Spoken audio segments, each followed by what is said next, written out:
नमस्कार विद्यार्थी मित्रो, आज आपण BA द्वितीय वर्ष चतुर्थ सत्रामध्ये आपला जो काही भूगोलाचा पेपर आहे हवामानशास्त्र भाग 2 या भूगोलाच्या हवामानशास्त्र 2 या भागाचा आपण आजच्या तासामध्ये विचार करणार आहोत। मित्रहो, BA द्वितीय वर्ष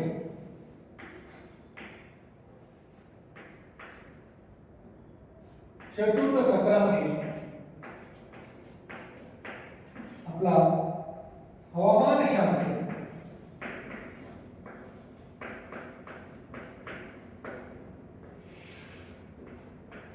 भाग 2 हा पेपर या ठिकाणी आपल्याला आहे आणि आपण मागील तासामध्ये या सत्राच्या अभ्यासक्रमाचा विचार करत असताना वायुराशी, वादफळी आणि जे काही वेगवेगळ्या प्रकारची वादळ आहेत त्यामध्ये टोर्नेडो असेल किंवा थंडरस्टॉर्म असेल या सगळ्यांचा विचार आपण मागील तासामध्ये या ठिकाणी केलेला आहे। आजच्या तासामध्ये आपल्याला एका नवीन प्रकरणापासून या ठिकाणी सुरुवात करायची आहे आणि ते म्हणजे आर्द्रता। आर्द्रता या प्रकरणापासून आज आपल्याला या ठिकाणी सुरुवात करायची आहे। मित्र, आर्द्रता म्हणजे आपण वर पाहता असं म्हणतो की हवेतील किंवा वातावरणातील जे काही बाष्प असतं त्याला आपण आर्द्रता असं म्हणत असतो। आणि मित्र, मग हे जे काही बाष्प आहे हे बाष्प कशामुळे निर्माण होतं? हवेमध्ये आपण जर वातावरणाचा विचार केला तर आपल्याला असं दिसून येतं की वातावरण हे 3 घटकांनी बनलेलं आहे। एक म्हणजे विविध प्रकारचे वायू, दुसरं म्हणजे धूलिकण आणि तिसरं म्हणजे जी जलबाष्प आहे ही जलबाष्प। आणि आपण पाहतोय की पृथ्वीवर जवळपास 71% पाण्याचा भाग असल्यामुळे या 71% पाण्याचा भागाचा उष्णतेमुळे जी काही वाफ होते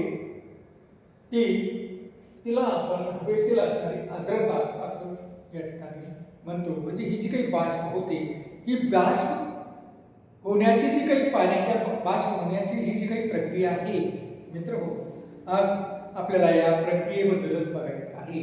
तर पाण्याचे बाष्पात रूपांतर होण्याच्या क्रियेला आपण बाष्पीभवन असं म्हणतो।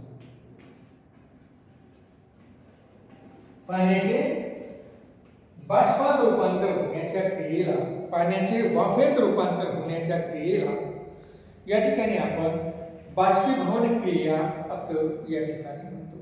आणि मित्रहो, या ठिकाणी आपण जर बघितलं तर आपल्याला असं दिसतं की या बाष्पीभवनामुळेच वातावरणाला जलबाष्पाचा पुरवठा होतो।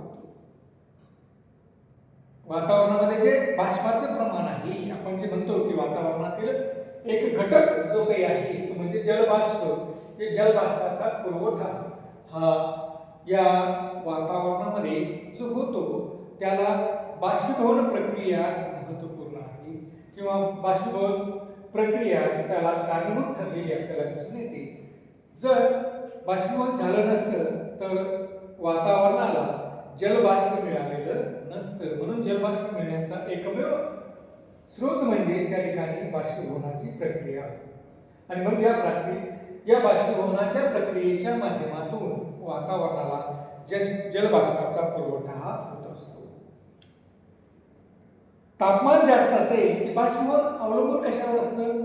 तर ज्यावेळेस तापमान एखाद्या प्रदेशाचे जास्त असेल तर त्या ठिकाणी बाष्पीभवनाचा वेग देखील त्यावेळेस जास्त असतो। म्हणजे त्यावेळेस अधिकाधिक प्रमाणात बाष्पीभवनाची प्रक्रिया ही घडून येते।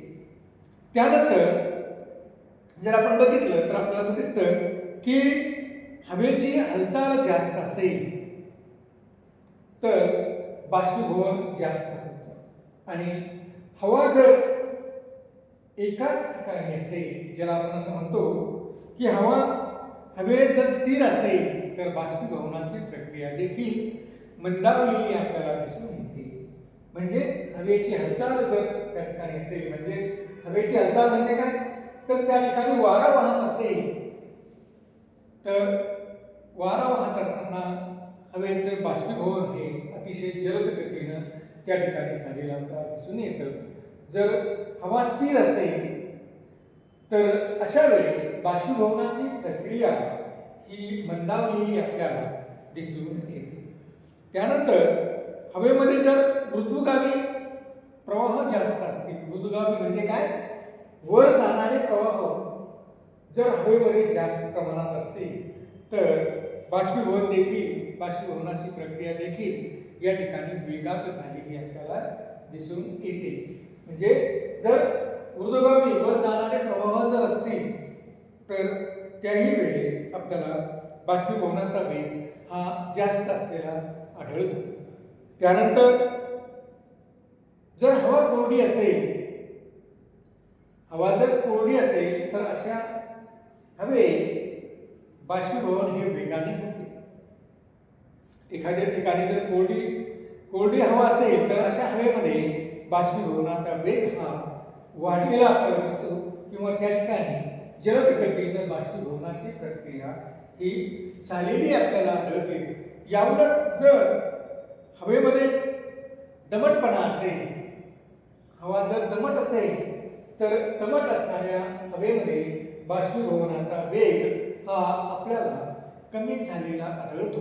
म्हणजे कोरड्या हवेमध्ये बाष्पीभवनाचा वेग हा अधिक असतो, तर दमट हवेमध्ये बाष्पीभवनाचा वेग हा कमी झालेला आपल्याला दिसून येतो. तर मित्रहो, अशा पद्धतीने ही बाष्पीभवनाची प्रक्रिया आहे. बाष्पीभवन म्हणजे काय, तर पाण्याचं वाफेत रूपांतर होण्याच्या क्रियेला आपण या ठिकाणी बाष्पीभवन असं म्हटलेलं आहे. तर मित्रहो, ही जी काही बाष्पीभवनाची प्रक्रिया घडते, ही घडत असताना बाष्पीभवनाची प्रक्रिया जगामध्ये कुठे अधिक प्रमाणात घडते आणि कुठे बाष्पीभवनाच्या प्रक्रियेमध्ये मंदावलेल्या स्थितीचा आपल्याला दिसून येतं किंवा कुठं ती बाष्पीभवनाची प्रक्रिया आहे ही मंदावलेली आपल्याला दिसते. याचे जर आपण वितरण या ठिकाणी बघितलं तर मित्रहो, आपल्याला असं आढळतं की अक्षवृत्तानुसार बाष्पीभवन हे कमी अधिक प्रमाणात होतं. अक्षवृत्त ते ठिकाण कोणत्या अक्षवृत्तावर आहे त्यानुसार अक्षवृत्तानुसार हे बाष्पीभवनाची प्रक्रिया कमी अधिक झालेली आपल्याला दिसून येते. आपण जर बघितलं तर आपल्याला असं दिसतं की ज्या ठिकाणी भूपृष्ठाचा भाग आहे, ज्या ठिकाणी खंडाचा भाग आहे, भूपृष्ठाचा भाग आहे, निश्चितच अशा ठिकाणी बाष्पीभवनाची प्रक्रिया ही कमी होते. कारण बाष्पीभवन हे जलाशयाच्या माध्यमातून होतं आणि त्या ठिकाणी जर जलाशय नसेल, म्हणजेच नुसता खडकाळ भाग आहे, तर या खडकाळ भागामध्ये होणारं बाष्पीभवन म्हणजे त्या ठिकाणी पाण्याचं प्रमाण कमी असेल आणि बाष्पीभवनाची प्रक्रिया हे पाणी तापल्यामुळे होते.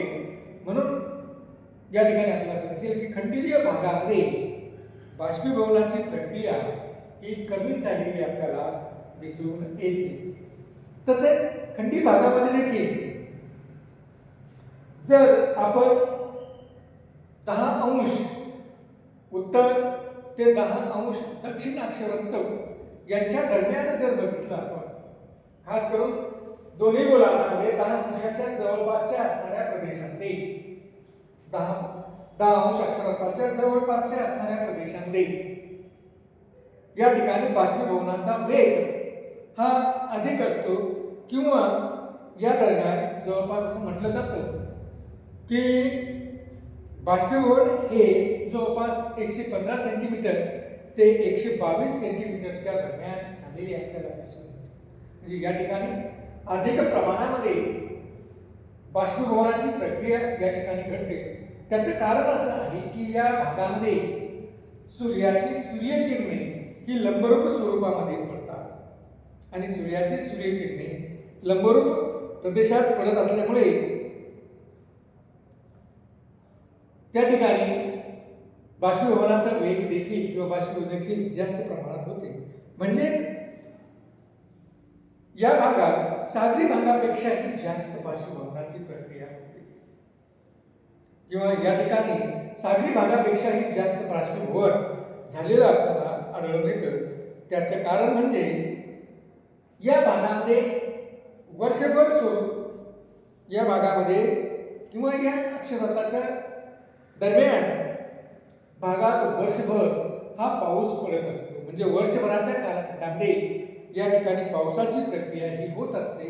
त्याचबरोबर या ठिकाणी सूर्यकिरण देखील वर्षभर लंबरूप स्वरूपामध्ये पडतात आणि त्यामुळं अशा भागामध्ये बाष्पीभवनाचा वेग किंवा बाष्पीभवनाची क्रिया ही अधिक झालेली आपल्याला दिसून येते. म्हणजे हा जर भाग आपण बघितला की दोन्ही गोलार्धामध्ये 10 अंश उत्तर व 10 अंश दक्षिणच्या दरम्यान जवळपास असणारा 10 अंशाच्या जवळपास असणारा जो काही भाग आहे, या भागामध्ये बाष्पीभवनाचा वेग अधिक आहे.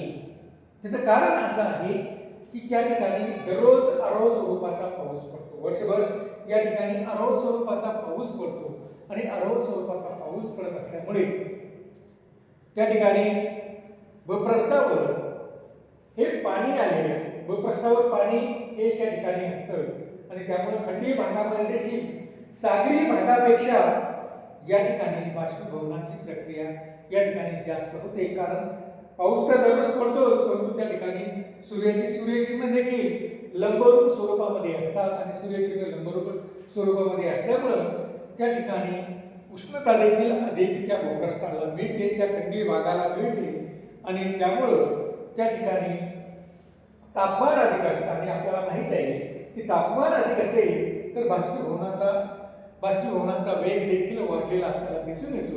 म्हणजे बाष्पीभवनाची प्रक्रिया देखील त्या ठिकाणी जास्त प्रमाणात झालेली आपल्याला दिसते. विषुववृत्तीय सागरी भागात बाष्पीभवनाचे प्रमाण हे कमी आहे. कारण विषुववृत्तीय सागरी भागामध्ये जरी सूर्यकिरण लंबरूप स्वरूपामध्ये पडत असली तरी त्या ठिकाणी बाष्पीभवनाचा वेग मात्र कमी असतो. त्याचं कारण असं की सागरी भागामध्ये दमट अशा प्रकारचं हवामान असतं आणि दमट अशा प्रकारच्या हवामानामुळे आपण पाहिलेलं आहे की बाष्पीभवनाचा वेग हा मंदावलेला आपल्याला दिसून येतो किंवा कमी झालेला आपल्याला दिसून येतो. तसंच हा हवेच्या दृष्टिकोनातून जर विचार केला तर हा शांत पट्टा आहे. कारण या ठिकाणी वाऱ्याचं वहन या ठिकाणी होत नाही, वाऱ्याची हालचाल या ठिकाणी होत नाही. म्हणून देखील आपण पाहतो की या भागामध्ये सागरी भागामध्ये खास करून या दरम्यान 10 अंश उत्तर ते 10 अंश दक्षिण यांच्या दरम्यान असणाऱ्या सागरी भागामध्ये खंडीय भागापेक्षा देखील बाष्पीभवनाचा वेग हा मंदावलेला आपल्याला दिसून येतो.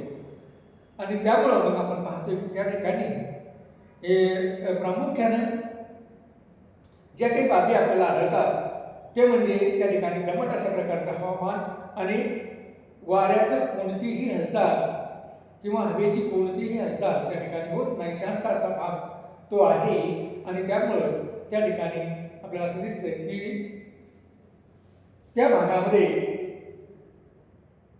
खंडीय भागापेक्षा बाष्पीभवनाची प्रक्रिया ही मंदावलेली आढळते.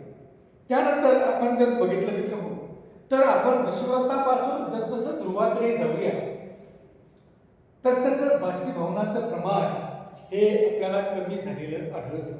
म्हणजे आपण जर बघितलं की 0 अंशापासून आपण उत्तर ध्रुवाकडे जर गेलो तर आपल्याला असं दिसतं की त्या ठिकाणी बाष्पीभवन हे कमी प्रमाणात होत गेलेलं आपल्याला दिसतं.